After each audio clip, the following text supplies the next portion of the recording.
Hello everybody, welcome back. We are now on chapter 9. Do you believe it? How time flies. We're going to discuss in this chapter the spending multiplier, autonomous spending and how it differs from autonomous consumption, and the three states of an economy. Those are the highlights. Here we are with autonomous spending and how it differs from autonomous consumption. The word autonomous, if you remember, means independent. So when we say autonomous spending, we're saying this type of spending is independent. The question is, what is it independent of? It's independent down here of income. So it's in blue, and so is the income is in blue.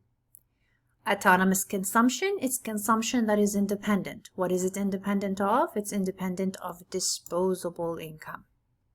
If you recall, total expenditure is made up of four expenditures. It's made up of consumption, of investments, government, and net exports.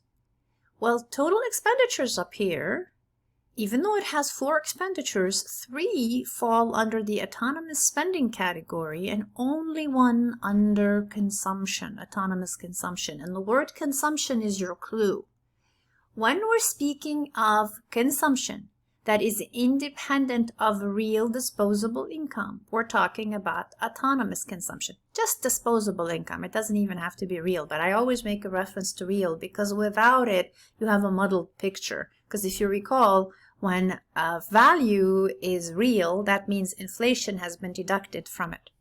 Now in this chapter, we're focusing on autonomous spending. Autonomous spending comes from businesses because the business sector is the one that has the investments expenditure. I have a cake here for you to kind of make you think of all the examples we used before about baking or bakeries or who doesn't like a cake. This is the government, and I have here for you some cotton candy, because it's like a sugar rush a lot of times when the government steps in with its stimulus.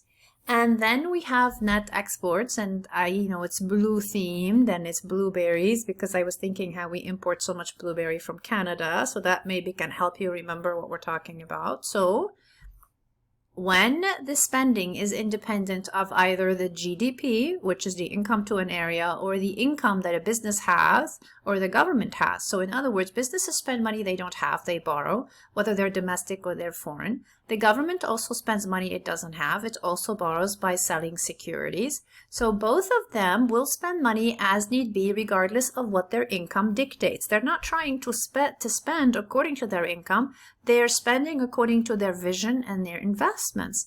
That makes their spending autonomous, independent of income. On the other hand, when we're talking about consumption that is independent of disposable income, it becomes autonomous consumption, right? So when people spend, for instance, you're in college and you're borrowing money to perhaps pay for some of your classes. You're doing it regardless of your disposable income. You're not stopping yourself and saying, unless I can come up with the money for every course I take, I'm not going to go to college. You're like, I'm going to go to college. I'm going to get those loans. And when I graduate, I'm going to pay them off and I'm going to be making much more money. So in essence, you would be consuming independently of your disposable income because you are, partaking in student loans, or you are demanding, as in asking for student loans. So that would be autonomous spending versus autonomous consumption. Now, why is disposable income so important? We know that the more disposable income we have, the more consumption we have, but also the more savings we have. Disposable income is special because it is the only income, the only kind of income that can be either consumed or saved. If you remember from last chapter, and this is all very Keynesian, the marginal propensity to consume is the portion of disposable income that gets consumed, that gets spent in other words, but we're going to use consumed as often as we can as to not confuse it with autonomous spending. And the portion that gets saved. And if you remember, savings doesn't necessarily mean you stick it in a savings account, although you could, but I hope you don't. Because why on earth would you want to put more than about $1,000 or so in a savings account, knowing it earns very little interest, so low that it's usually lower than inflation? Therefore, you would be earning a negative interest, and remember, earning a negative interest means you're paying the bank to hold your money, and you actually want to earn a positive real interest, which means the bank is paying you, but not if the interest that you're earning is less than the inflation rate. It means they're returning your money always worth less. So when we ask again, what is so special about disposable income?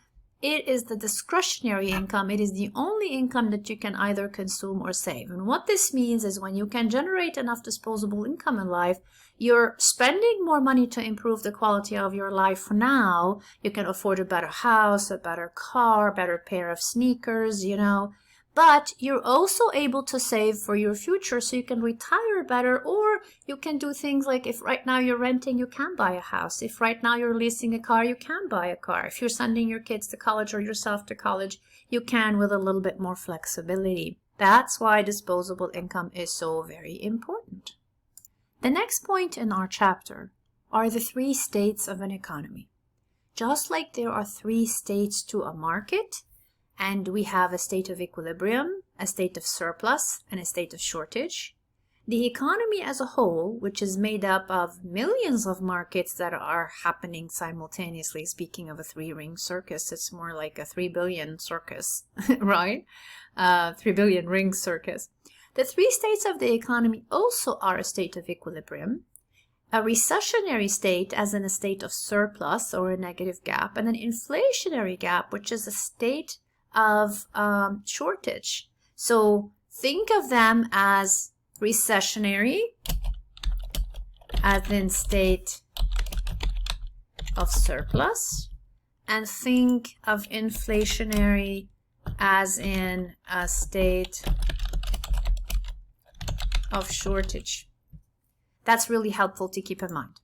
And I have 3 scoops of ice cream here to remind you there are 3 states, and that one is quite stable and the other 2 not so much. This one, the strawberry wants to topple to the right and the chocolate wants to topple to the left, right? So think of the most stable and centered is the equilibrium, and the other 2 are SQ. They are the 2 states of disequilibrium. I give you these images not because I want you to be hungry, but because I want you to kind of have some associations in your head about what these concepts really are, and this is how the human brain works. The more associations we can create, the less we have to work at really remembering something. It will just present itself when the time comes. So what we're going to do next is we're going to break every one of these concepts into its own graphs, and what they look like and what they mean and what goes on in the market. So I'm going to stop this first video and then we're going to move on to video number 2.